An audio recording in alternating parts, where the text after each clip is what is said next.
My daughter-in-law hit me with a mop and screamed that I was nothing. My own son turned away. That night I left their house with bruises on my back and a suitcase in my hand. I used to build empires from smoke and ribs, but in their eyes I was just a burden. They thought I'd disappear quietly. But the thing about women like me, we've already walked through fire. ChatGPT Danoi. I used to wake up to the smell of smoked brisket and fresh cornbread. Now I wake up to the sound of my daughter-in-law's heels on tile and the silence that follows. My name is Virginia Eastwood. I'm 73 years old and I live in a house where my name is never spoken. Not with affection, not with memory, not with respect. They call it their house now, Brendan and Haley. But the down payment came from my retirement savings. The very kitchen where I once slow-roasted pork belly for 5 hours is now where I silently rinse dishes no one thanks me for washing. That morning, I sat at the end of the long oak table. The same table Brendan used to crawl under when he was 5, pretending to be a tiger. Now he sits across from me in crisp shirts and sharp silence. Haley, always perfectly put together, placed a plate of avocado toast in front of herself and barely looked up. She didn't bother asking if I had eaten. No one did. On the wall behind them, I used to hang photos. Me and Brendan standing in front of our first food truck. Brendan with barbecue sauce all over his face at the state fair. Me receiving an award for women entrepreneurs over 50. That wall is empty now. A sleek canvas print of Napa Valley hangs there instead. It doesn't smell like smoke or love. It smells like lavender-scented detachment. During dinner that night, Haley laughed at something on her phone. Brendan chuckled along. I said nothing. I had made cornbread, but no one touched it. Instead, Haley pushed her arugula salad around and asked Brendan what the marketing team thought about the new seasonal menu. I didn't ask to be the center of attention, but it's a strange feeling being invisible in a house you helped build. A stranger in a kitchen you once ruled like a queen. That night, I stood alone in the pantry. My hands touched the spice jars I had labeled 20 years ago. Paprika, garlic powder, ancho chili, the familiar worn caps felt like friends. I remembered the night Brendan helped me grind black pepper from whole pods for the brisket rub. He was 16 and had just told me he wanted to go to culinary school. I cried that night, proud. Now I cry in silence. I know I'm not the only one. Some of you listening, you know this ache. The one where love turns to tolerance. Where your place at the table becomes conditional. If you feel like you're quietly disappearing from your own family's story, then you're not alone. I didn't speak up that night, but something inside me stirred. The kind of stillness that comes before a storm. I wasn't angry yet, but I was starting to remember who I used to be. And believe me, once a woman like me starts remembering, things begin to change. The next weekend, Haley invited her co-workers and a few neighbors over for what she called a casual networking brunch. I stayed out of the way that morning, wiping down the counters and folding dish towels in the laundry room. I didn't want to linger, but part of me still hoped someone might ask for my help with the food. They didn't. Brendan came down in a polo shirt that looked new. He barely glanced at me before heading straight for the back patio to light the grill. I followed slowly, standing just inside the sliding doors out of the way. The guests began to arrive in waves. Women in muted florals, men in khakis and button-downs. Laughter floated in with the breeze. Haley floated too in a pale pink dress, barefoot with a glass of rosé in her hand. She looked like someone who had read a magazine about effortless entertaining and decided to perform it. She greeted each guest like royalty. Then she turned and pointed toward me. "This is Virginia," she said. "She used to work at the old restaurant before we rebranded." Some of the guests smiled politely. One of the men raised his brows and asked if that meant I was a retired chef. Haley jumped in before I could speak. She was more like a behind-the-scenes type, kind of a family fixture. You know how it is. I smiled tight. I looked at Brendan standing by the grill, flipping asparagus with the wrong side of the tongs. He didn't meet my eyes. He just reached for a beer. I slipped back inside, heart thudding low and heavy. I went to the hall closet to hang up a stray jacket one of the guests had left on a chair. As I closed the door, my eyes landed on the photo frames lining the hallway. There used to be a snapshot of me and Brendan from the grand opening of our first location. I wore a red bandana and had sauce on my apron. I remember that day so clearly. I cooked for 16 hours and still danced to blues with Brendan at closing time. Now the frame held a picture of Brendan and Haley on a ski trip in Aspen. All the other photos were of them too. I was gone. Not just missing, but erased. I went to my room, pulled open the drawer where I kept some of the old newspaper clippings and awards. I didn't take them out. I just looked at the edges of the papers peeking out from the folders. Part of me wanted to pin one on the fridge like a child, like I needed to remind them I had built something before them. But I didn't. I just shut the drawer and sat on the edge of the bed, listening to the sound of laughter drifting in from the backyard. Later that evening, Haley knocked once and walked in without waiting. She had a wine glass in one hand and a tablet in the other. "The event was a hit," she said, tapping on the screen. "Oh, and by the way, we're thinking about updating the Legacy Kitchen page to reflect the new direction. Brendan's working with a design firm." "You're fine with that, right?" I said nothing. She kept talking. "It's just cleaner that way. More professional. You'll still be mentioned, of course, like in the About section. Briefly." That word hit like cold water. Briefly. As if my 25 years of sweat, risk, and survival could be summed up in 2 lines under a stylized photo of a burger that didn't even exist when I was in charge. She left without waiting for a response. The door stayed open. I sat still for a long time after that. Something in me had hardened. I didn't cry, not that night. I just took out my old ledger and started flipping through it. It was full of handwritten recipes, margins, crowded with notes in ink and grease. But between the lines there were memories too. Staff birthdays, profit losses, lists of groceries and emergency contacts. Bits of real life no one else would ever care to notice. That was when I knew. I had been recast in my own story, from founder to footnote, from mother to employee, and no one had even asked for permission. That Wednesday, Brendan came home early. I could tell something was different because he didn't take off his shoes or stop by the kitchen for his usual handful of almonds. He walked straight to the dining table and laid out a manila folder like he was preparing for a meeting. I was chopping onions at the counter. The house smelled like beef stew and thyme. He didn't say hello. He just called my name like I was a nurse in a clinic. I wiped my hands on a dish towel and sat down across from him. He slid the folder toward me. "This is just clean-up paperwork," he said. "Mostly formality. It's about the Legacy brand. We're reorganizing under a new entity for efficiency." Haley's uncle helped draw it up. I didn't reach for it. I looked at him.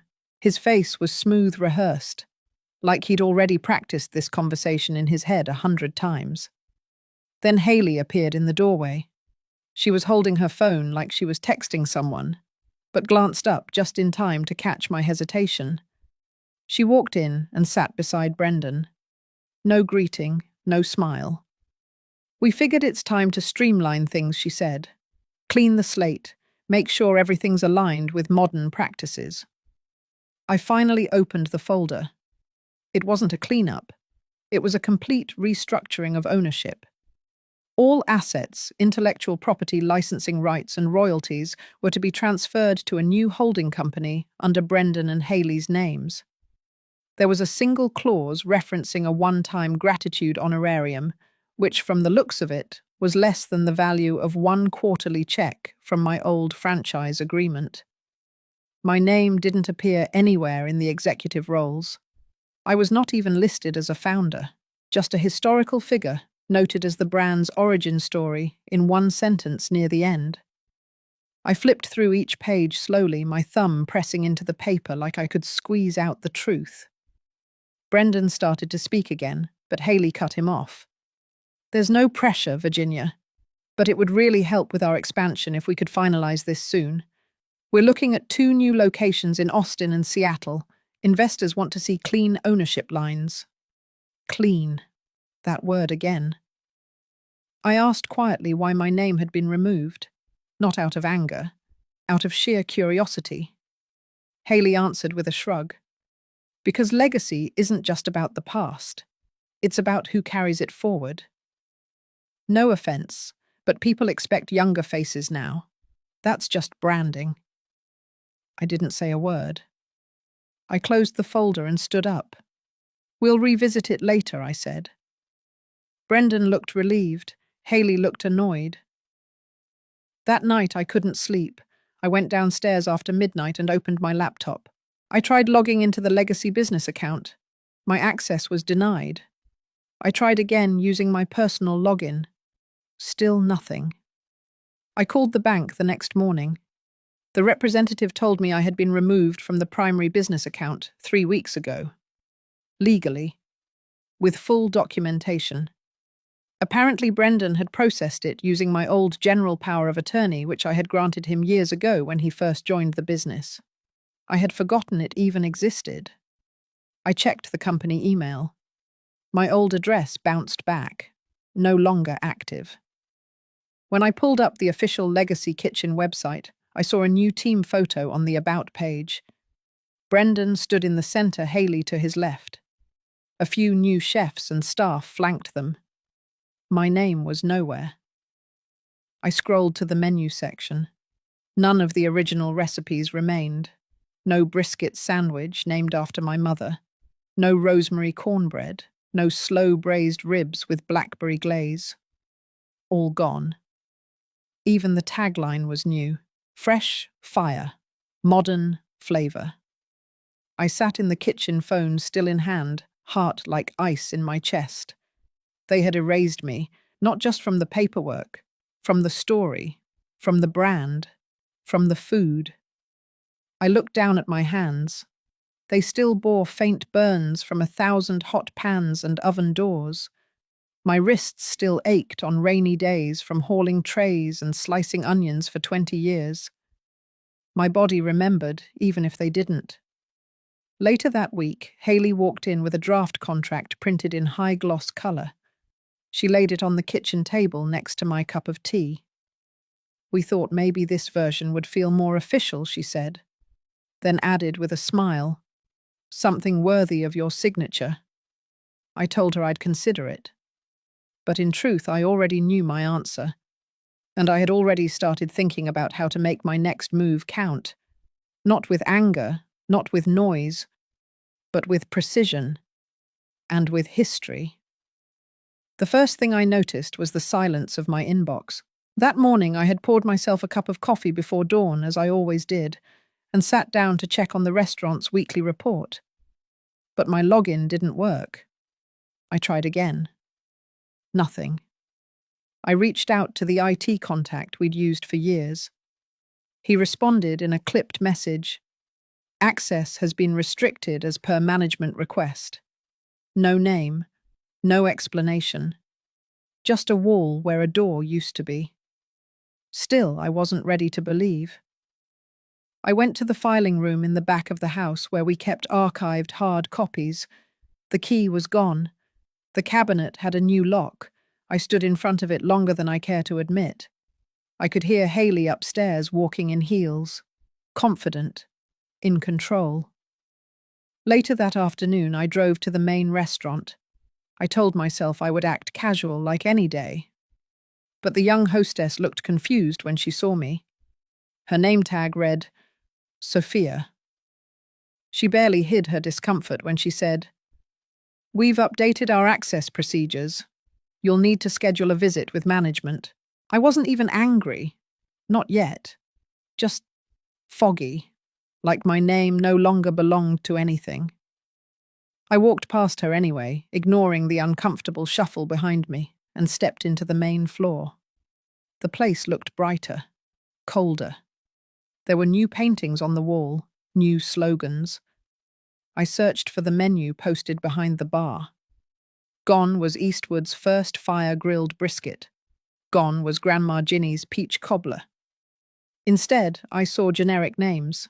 Smoked classic, rustic fruit bake. It was like someone had taken a red pen and erased me out of every dish, every corner. I turned to the bartender, a young man with tattoos on his arm. He looked startled when I asked for the menu. He handed me a fresh printout. No dish bore my touch, not even the sauce recipes I developed in the early 90s. It was all labeled House Blend. I felt something shift in my chest. Not heartbreak, not betrayal, extinction. I walked to the kitchen. I knew the back entrance codes, or I thought I did. They had changed.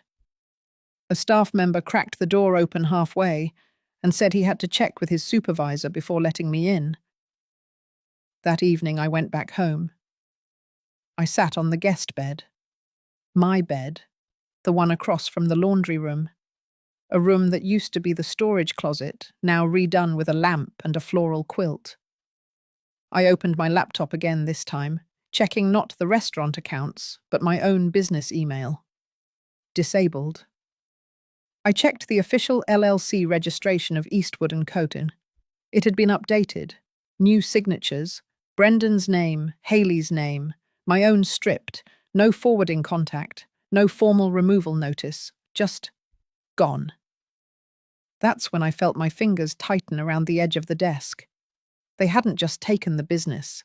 They had removed me from memory. Legally, quietly, completely. The next morning I visited the courthouse. I requested a copy of the company's public filings. The clerk looked at me over her glasses and asked, "Are you authorized to retrieve these?" I gave my name. She hesitated, then went to the back room. When she returned, she handed me a packet. On top, a post-it note was attached. It read, "Transferred majority rights, per internal agreement. Effective 10 weeks ago. 10 weeks. I had still been making Sunday brisket, still been stocking shelves, still been printing payroll checks, all while my name had already been deleted. I left the courthouse. My knees were stiff. My hands trembled only slightly, but enough that I needed to pause on the bench outside. For a long time I stared ahead at the courthouse steps. People came and went. Some smiled, some argued. Life moved on. Then I reached into my bag and pulled out my old recipe book, the one with oil stains and margin notes, my handwriting fading at the edges. There on the inside flap was the phrase I'd written back in 1984. Flavor is memory. Name is soul. I closed it and held it to my chest. They had taken both. But not forever. The wind howled through the gaps in the old window frames that night, rattling like it was trying to warn me. I had always loved winter storms when I was younger. They reminded me of strength of survival. But that night, the cold felt different. It pressed in from the outside and mirrored the quiet that had crept into the walls of my son's house. Haley had decided to host a staff dinner for the core restaurant team at the house. She called it a tradition. I didn't remember it being one, but I had learned to stop questioning things out loud. She prepared everything with flair, wearing her cream-colored blouse and gold earrings, orchestrating each detail like a performance. Brendan helped set the table, but barely said a word to me. He kept his eyes down his shoulders, tense. I watched him place each fork perfectly aligned, like he was trying to straighten something far messier than silverware. I made my usual sweet potato casserole. No one asked me to, but I couldn't stand sitting around doing nothing while strangers chopped vegetables in the kitchen that used to be mine. I layered cinnamon and brown sugar on top, crushed pecans with the back of a spoon, and baked it until the top bubbled golden. I set it on the edge of the dining table without a word. When everyone gathered, Haley stood at the head. Brendan sat on her right, and I was placed on the far end near the pantry door.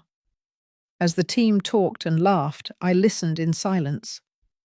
The conversation turned to rebranding expansion newer menus. A young woman named Danielle mentioned something about revamping the winter specials. Haley raised her wine glass and said with a gleam in her eye, "We've come so far from the old comfort food. We're aiming for modern palates now." It's time the restaurant grew out of its dusty roots. Some people chuckled, others nodded politely. She tilted her head slightly toward my end of the table and added, "That includes letting go of sentimental dishes that don't reflect where we're going." The words floated in the air like frost.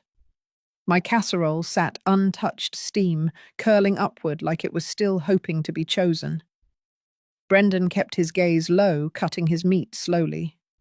His fork trembled a little. I waited for someone to acknowledge the insult tucked beneath Haley's toast. No one did. I folded my napkin. My hands were steady. My stomach churned, but I kept my voice calm. After the plates had been cleared and the guests had migrated toward dessert and more wine, I excused myself. I climbed the stairs quietly and entered my room. The lamp on the nightstand cast a soft yellow glow across the room.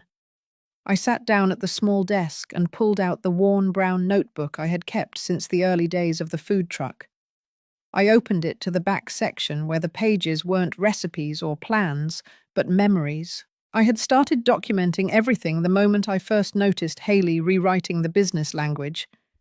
Each entry had a date, a location, and a single sentence.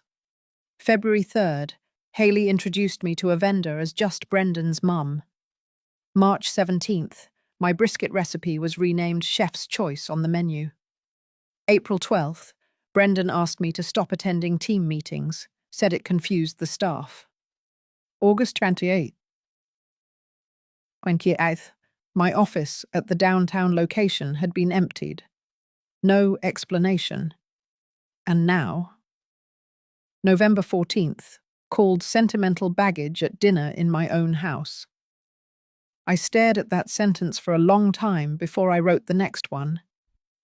Tonight I remembered my name. I wrote it down slowly, pressing hard with the pen. Not just the name printed on old company documents, but the name that mattered. Virginia Eastwood, founder, builder.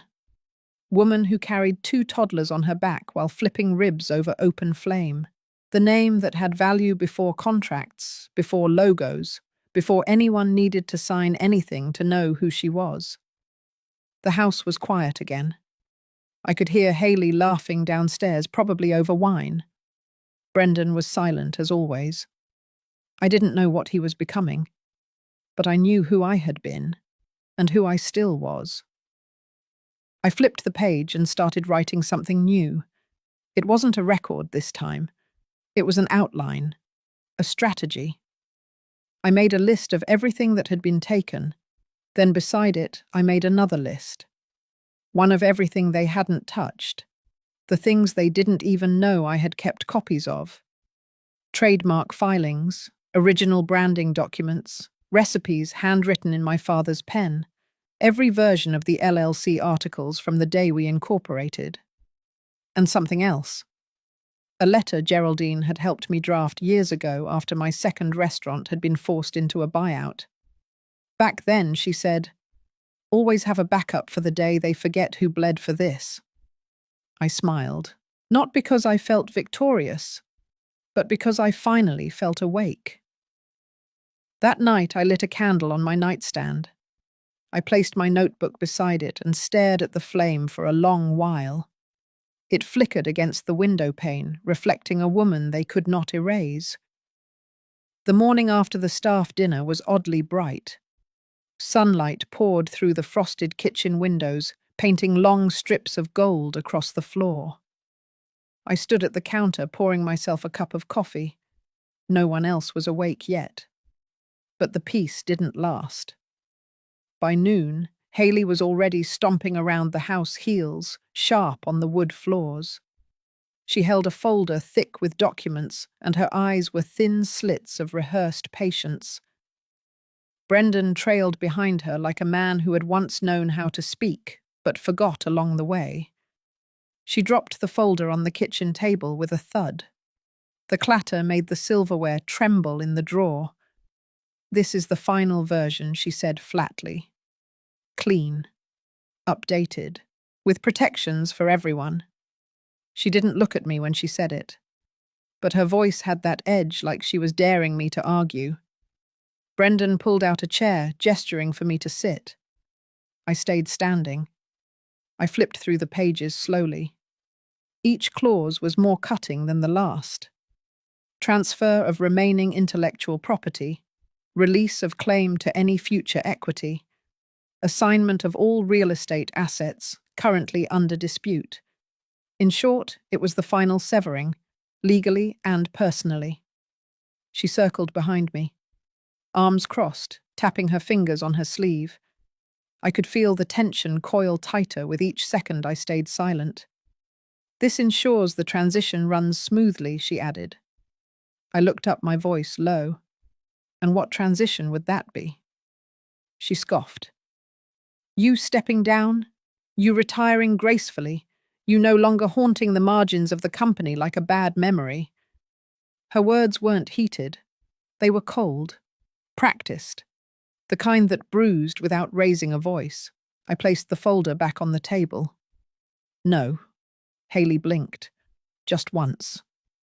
Then something cracked in her face. Her mouth tightened, her chin lifted. She moved so fast I barely had time to react. She reached into the corner by the pantry where the mop sat drying. She grabbed the handle like it was a sword and slammed it against my back. Hard. The sound echoed off the tile. The first hit didn't floor me, but it stunned me enough to stumble forward. I grabbed the edge of the table. She hit again, this time across my shoulder. "What are you doing?" Brendan said, not loud, not angry, just numb. She didn't answer. She raised the mop a third time, but it slipped from her grip and clattered to the floor. Her face was red, her chest heaved. "You don't get to say no," she hissed. "Not anymore." I didn't speak. I didn't cry out. I picked up the mop, not to return it, just to remove it from the floor. I leaned it gently against the wall. Brendan still hadn't moved. His hand was halfway to his phone, but he didn't dial. He looked away when I met his eyes. I stepped back, adjusted my cardigan, and turned toward the stairs. She called after me, her voice cracking. "You think walking away makes you right?" I didn't turn around. I walked up slowly, counting the steps. My joints ached from the blows. But it wasn't the pain that got to me. It was the memory. I had taken harder hits in life, but never from inside my own home. When I reached my room, I sat on the bed without touching the bruises. I opened my notebook again, wrote one clean sentence. December 3rd. She raised a mop like it was a weapon, and Brendan watched. I stared at those words until they stopped shaking on the page, until they became just ink. Downstairs, I heard the soft sound of a drawer slamming shut.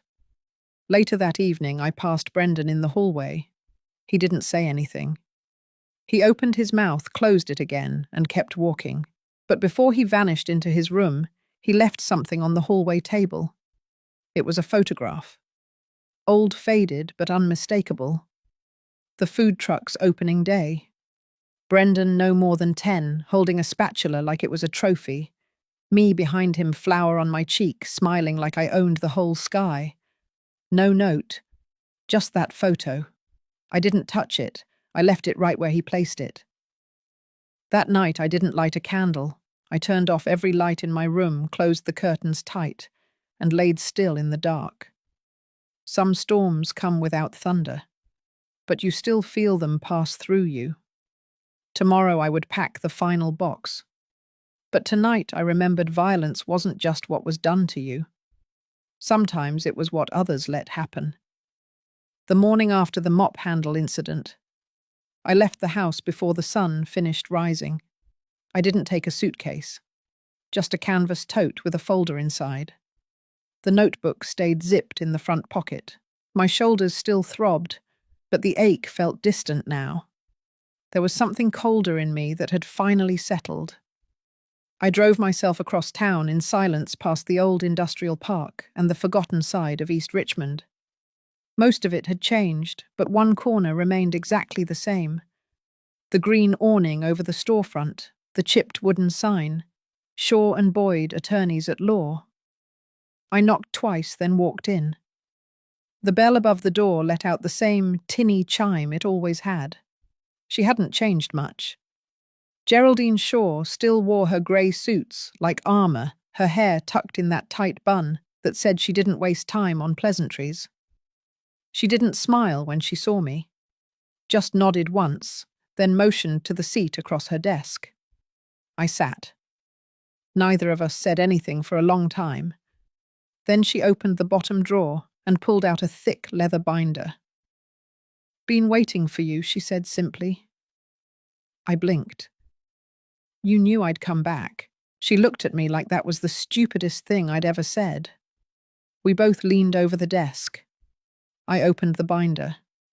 Inside were copies of every agreement I had ever signed when I founded the Fork and Flame. Trademarks, licenses, menu, copyrights. Even the operating agreement from the first pop-up stand Brendan helped me run. I never shredded anything she said, just in case they forgot whose name built that brand. I turned the pages. The ink was faded in some, but every line was legible. Everything that mattered had my name on it. Not Brendan's, not Hayley's. I closed the binder. "I want to dissolve it," I said. "All of it. The brand. The legal entity. I want to strip it clean. Start again." Geraldine didn't flinch. She only leaned back, tapping a pen against her desk. "We can. It'll take some work, but it's all here. You never fully transferred control. They've been operating off assumptions and informal power plays, not law." I nodded slowly. The weight of that truth sank deep. I hadn't just been erased. I'd allowed them to do it quietly, assuming no one would notice. And now I had the proof, the power, and the right. "What do you want to do with the assets?" she asked. That's when I told her about the idea, about the notebook I'd been keeping, about the dozens of women I'd met over the years, cooks, servers, managers, women who aged out of the system, who got pushed aside for being too slow, too old, too outspoken. The same ones who taught the next generation how to chop onions, balance a till talk down a belligerent customer, and then got shown the door with a gift card and a polite thank you. "I want to turn it into a fund," I said, "a non-profit. For women over 50 who've been pushed out, silenced or betrayed, especially by the people they once lifted up." Geraldine's eyes lit with something sharp. "Good," she said. "That's justice, not vengeance." We spent the rest of the morning mapping it out, line by line. I transferred rights to the original logos and naming conventions. We refiled the corporation under a different name. She called a contact at the state office. I made a list of dishes I wanted to give away. Old recipes, signatures, not just menus, but memories. By noon, the paper trail had changed direction. I was no longer the founder of the Fork and Flame. I was the director of the Hearthlight Foundation. It felt like exhaling after years underwater. Before I left, Geraldine pulled one last folder from her cabinet. "There's something else," she said. "They've been quietly listing your house as a future business asset, tied it into the holding company through a shell clause in the updated bylaws. But they never recorded it properly, which means—" "It's mine," I said. She nodded. For now, she added, "But you should move quickly. They're not playing with rules anymore. I stood up, looked around her small office. It hadn't changed since the first time I came here with flour on my apron and dreams in my pockets. Thank you, Geraldine. She waved it off. You're the one who cooked for 300 union workers in 90-degree heat. This is the easy part. I stepped outside. The wind was picking up. The sky was pale but not empty. I had come in a bruised woman. I walked out as someone they should have never underestimated. We didn't waste time. By the following Monday, Geraldine and I were back in her office sifting through old contracts and dissolving the corporate framework piece by piece. The Fork and Flame as a legal entity began its slow, deliberate undoing. It didn't feel sad. It felt clean, like pulling weeds after a long storm. Some roots were deep, others came loose with a quiet tug. The business I had built with my own hands was never about glossy branding or modern fusion trends. It was about comfort, dignity, something that filled a belly and reminded you who you were. Geraldine filed the articles for voluntary dissolution. I signed every page. Every signature erased a line Brendan and Haley thought they had control over. But I wasn't doing this for revenge. I wasn't even doing it for Brendan anymore. I was doing it for women like me, who had poured themselves into something only to be forgotten once they were no longer useful. We called the new entity the Hearthlight Foundation. The name came from a line I scribbled years ago in the back of my recipe journal. It read, "Home isn't a roof. It's the hand that remembers how to season a pot, even when it shakes." Geraldine thought that was the heart of it, and I agreed. By the end of the week, the paperwork was filed. The assets from my dissolved business, trademarks, original menu items, archived photos, even the old name, were donated to the foundation. Geraldine brought in a third-party firm to oversee the financial transitions to keep things clean and irreversible. We worked late that Friday. Her office lights glowed while the rest of the street went dark. She spread out the final drafts on her desk. One section detailed the mission. It was clear and unpolished, just how I liked it. To support women aged 50 and over who've experienced personal or professional betrayal. To provide retraining, emotional support, legal resources, and above all, dignity. Through food, through work, through community. I signed that page last. The next morning we met at the old warehouse where I used to hold community cookouts. It had sat unused for a few years, but the bones were still solid. Rusted metal, sure, but the kind that holds stories in it.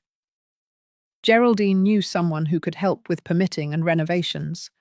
The foundation would use it as a gathering space, a learning kitchen, a small pantry stocked from local gardens. Nothing fancy, nothing loud. We painted the front door a dusty red. I hung the first photo on the wall, a black and white shot of me and my friend Reba, taken in 1974. Both of us in aprons, both of us laughing. I didn't frame it. I used clothespins on twine. It felt more honest that way. In the days that followed, we met with 3 other women who wanted to volunteer. One had run a diner in North Carolina. One had managed a hotel kitchen in Arizona before her son replaced her with a younger chef. Another had taught culinary classes at a community college for 20 years before being told her methods were outdated. Their stories were different, but the wound was familiar. One night I stayed late at the space. It was quiet. I sat at the butcher block table and pulled out my old notebook, the one with the worn leather spine and ink-stained corners. Every page had a name, a moment, a dish. Some of those names belonged to women I hadn't seen in decades. Some were already gone. But their hands had shaped mine. Their stories deserved a second chapter. I copied out a list from the back of the notebook and tacked it to the corkboard. At the top, I wrote who we're doing this for. Below were names, just first names: Agnes, Ruth, Dolores, Martha, Bernadine. I didn't add my own. That would come later once I had earned the right to stand beside them again. Geraldine walked in, holding 2 mugs of coffee. We didn't speak much. She just handed me mine, then looked at the list. "You think they'll see it?" she asked after a while. I looked around the space. It was still bare, still echoing with old dust. But in the quiet, I could almost hear laughter again. Pans clinking, aprons swaying. "They will," I said, "not with their eyes, but in the hands we reach, in the meals we serve." We sat there for a while, just 2 old women who refused to fade away quietly. Later that night, I added one more thing to the wall. A printed plaque made from a slice of reclaimed wood. It read, "From the hands that built to the hands still building." That was our legacy now. Not a restaurant, not a brand, but a flame passed forward. And for the first time in a long while, I felt warm again. The morning of the press conference, I woke up early.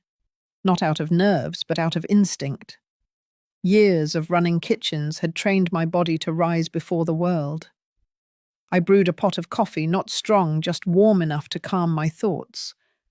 Then I stepped out onto the back porch of my little rented duplex and watched the morning take its time with the light. By 9 a.m., the headlines had already started appearing. They came in slow at first. Then the story caught fire. Virginia Eastwood walks away from the fork and flame, establishes non-profit for betrayed women over 50. Culinary matriarch transfers, entire business legacy to foundation smoked out. Eastwood leaves Haley Brennan's rebrand in ashes. Geraldine had called a trusted journalist she knew from the Des Moines Journal, a woman named Lila. She had been covering community rebuilding stories for over a decade. She didn't like gossip. She liked truth, and she told it well. Lila's piece dropped first. It was simple fact-checked and piercing in its restraint. She didn't use any flowery adjectives. She just laid out the timeline. From the founding of the restaurant to the moment I was erased from company records to the formation of the Hearthlight Foundation. There was a quote from me at the end. I remembered the phone call when I gave it. They took my name off a menu, so I built a new table. By 10 a.m., Brendan and Haley were already at the podium inside that shiny new event space they had leased for the big rebrand. They had planned this day for weeks, hired a PR firm, sent out curated gift boxes to influencers and food bloggers. Everyone was supposed to be celebrating the new vision, the new menu, the new legacy. But the air in the room was tight.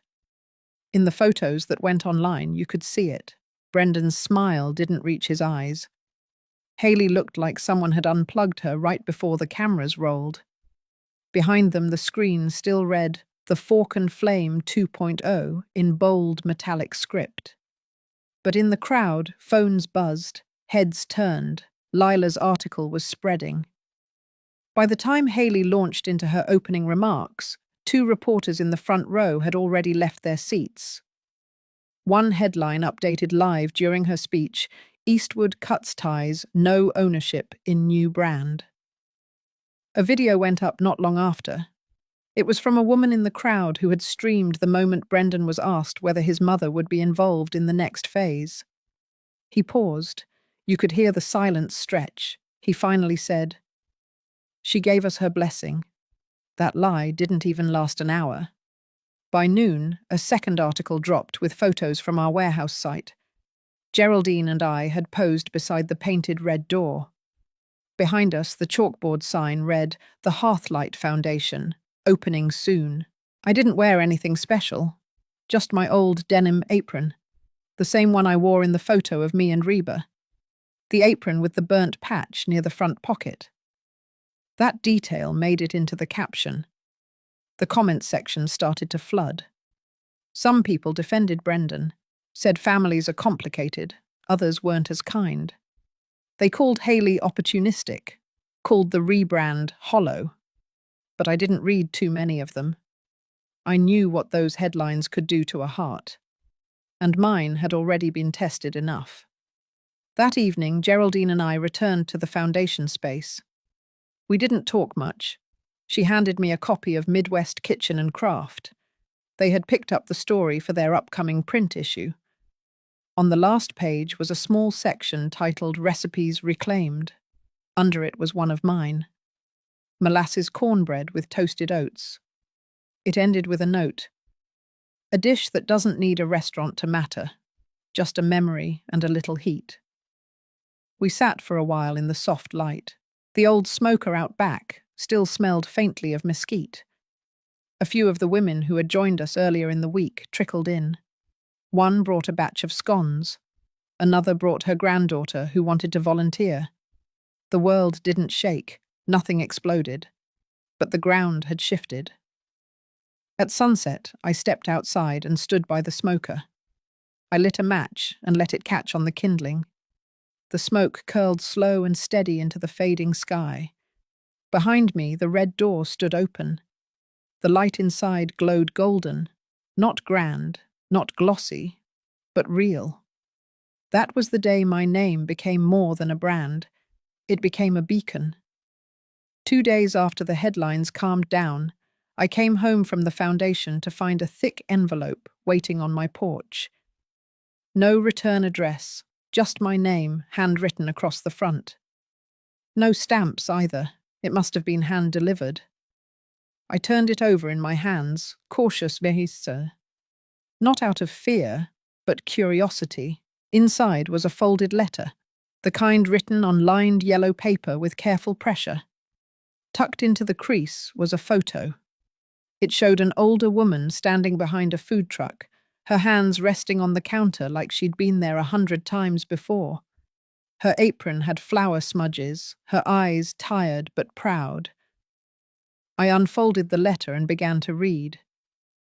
Dear Ms. Eastwood, I hope you don't mind me writing. My name is Alma Delaney. I live in Waco, Texas. I read about you in the journal and then again in Midwest Kitchen and Craft. My daughter mailed me the article clipped right from the paper. She said, Mama, you need to see this. I've never written anyone like this before, not in my 68 years. But something about your story stuck to me. It rattled loose a memory I had packed away like a broken pan you don't want to throw out, even if it doesn't work anymore. I used to run a little diner, Alma's Table. Opened it with my husband in '82. We did breakfast and pies mostly. Real simple. Biscuits from scratch coffee brewed strong. That place paid for braces, prom dresses, and one bad Chevy we never should have bought. We worked every day but Christmas, and we were proud of what we built. But 10 years ago, my son married a woman named Gina. She was sharp and ambitious and had big ideas for the place. She said she'd take care of us and keep it in the family. Said all the right thing until the papers were signed. Then everything changed. My husband got sick. I had to step away for a while. When I came back, the locks were changed and the name had been scrubbed off the window. She renamed it Gina's Grill, changed the menu, kept my cinnamon roll recipe, but started calling them Texas Twists. I asked about my table, the one my husband built by hand. She said it had termites and had to go. I later found it out back, broken in half, left by the dumpsters. I never got my name back. Never got to serve one last breakfast. For a while I thought maybe I deserved it. That I hadn't been strong enough to protect what I built. That maybe women like us were only meant to start things, not finish them. But then I read about you. About how you didn't just walk away, you redirected the whole river. You made something new from the ruins. And it wasn't out of spite. It was out of belief. That stirred something in me. So here's what I'm doing. Next month, I'm pulling my old camper out of the shed. The tires are shot and the roof leaks, but the griddle still works. My granddaughter says she'll help me repaint it. We're going to call it Alma's again. Just breakfast 3 days a week, nothing fancy. But this time it'll be on my terms. I don't want anything from you. I just wanted you to know that you lit something I thought had gone out. and I figured you ought to hear that from someone who knows how heavy a spatula can feel after 40 years. Thank you. Not just for the idea, but for the proof. With respect, Alma. I sat with the letter for a long while. The late afternoon sun filtered through the blinds, tracing lines on the floor, like soft reminders that time keeps moving whether we notice or not. I looked at the photo again. Alma's hands told the story, worn, strong, the kind of hands that never stopped feeding people, even when no one remembered to thank her. I pinned the letter on the corkboard in my office at the foundation, right next to the first blueprint for the hearthlight space. Then I placed the photo inside the drawer with my recipe cards. It belonged there. I didn't cry, not then, but I felt something loosen in my chest, like a pressure I hadn't known I was holding. The next morning I wrote back. Just a short note, no flourish, told her the name Alma's again was perfect, told her to keep the cinnamon rolls exactly the way she liked them, and that if she ever needed someone to test her coffee, I was only a state away. That letter reminded me what this had all been for. Not just about legacy or reputation. It was about voice. About reaching the women who thought their chapter had ended without a final sentence. Turns out, all some of us need is proof that the pen is still in our hand. The knock came just after 6 in the evening. No call ahead, no message, just the sound of knuckles against the wood, soft but certain.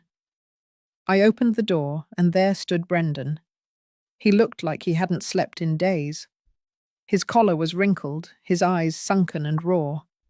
He held something in his hand but kept it behind his back. We stood facing each other for a long, quiet moment. Then I stepped aside.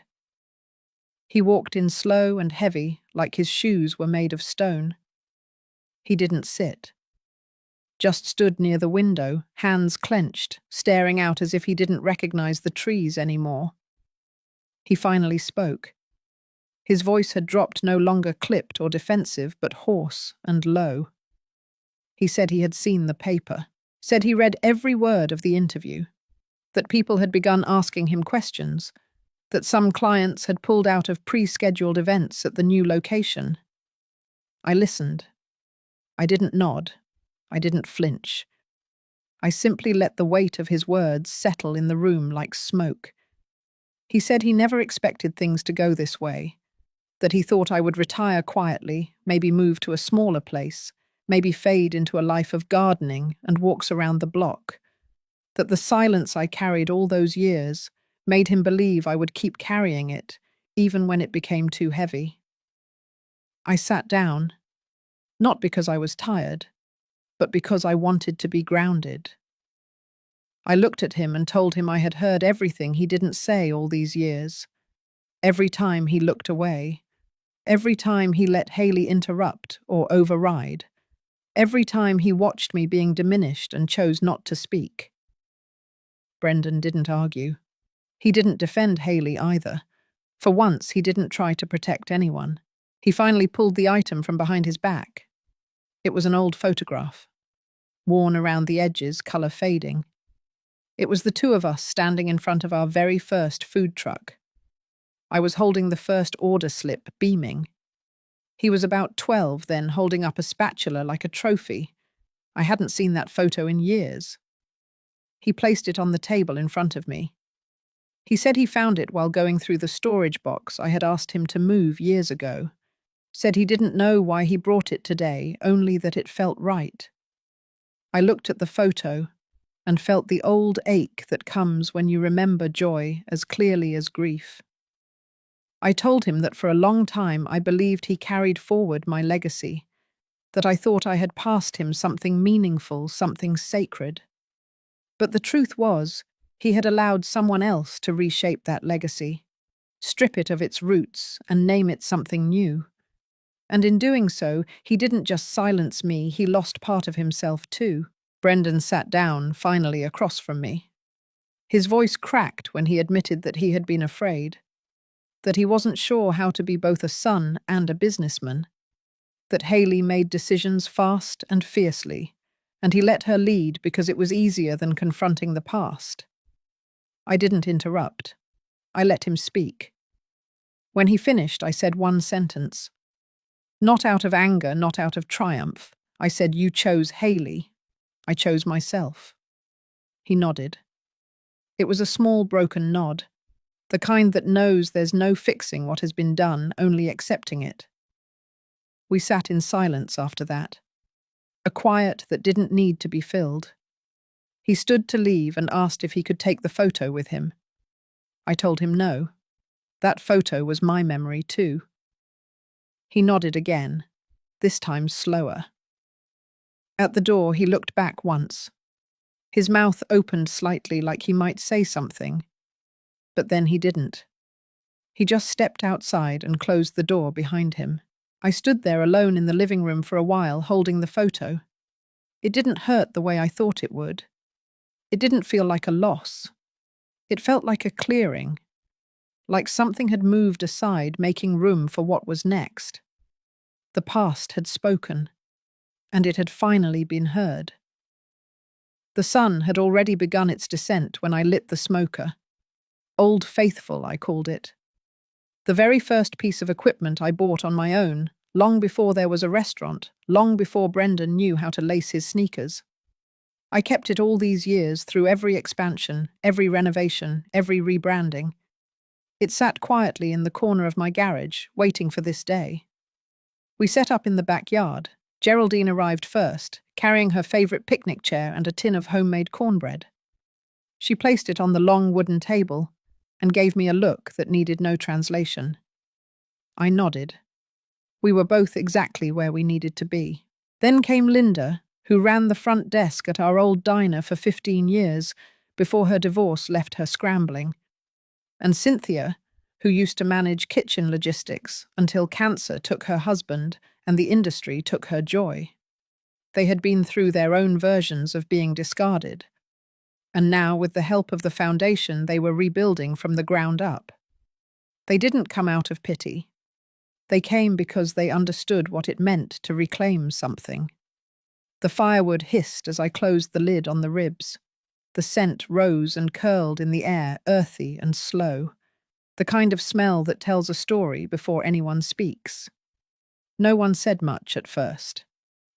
We set the table, uncorked a few bottles of cheap red wine, and turned on the old radio. I played a mix of bluegrass and classic country, the kind I used to hum when working prep late into the night. When the ribs were done, I sliced and served them myself. No menu, no price tag, no names attached. Just food, honest and hot, shared among women who had tasted betrayal and kept going anyway. We ate slowly, taking our time. There was no rush. The air carried that thick summer quiet where time feels suspended. I looked around the table and felt a peace I hadn't known in years, not because everything was perfect, but because everything was true. I had tried to hand over a legacy. Instead, I built a new one. Not with plaques or framed menus, but with lives that still had fire in them, with stories that refused to be erased. As the sky deepened to violet, we lit a few candles. I watched the flicker reflect in the glasses in the lines of their faces. No one asked for forgiveness. No one begged for understanding. We had all stopped waiting for permission to exist. Old Faithful crackled behind us, the wood inside still glowing red. I stood up and walked over, added one more log, and let the smoke rise again. Some things don't need names printed on a menu to be remembered. Some things are passed on through taste, through warmth, through a woman quietly choosing to light the fire again. If this story stirred something in you, I invite you to sit with it a little longer. Maybe you've lived through your own silent erasure. Maybe you're still finding the words. Let this be your reminder you don't need permission to reclaim your story. You don't need a title or a plaque to know your worth. And if you ever feel forgotten, know that somewhere someone is lighting a fire that remembers exactly who you are. Follow our channel for more stories of strength, resilience, and quiet triumphs. Your voice matters. Your story counts. You are not alone.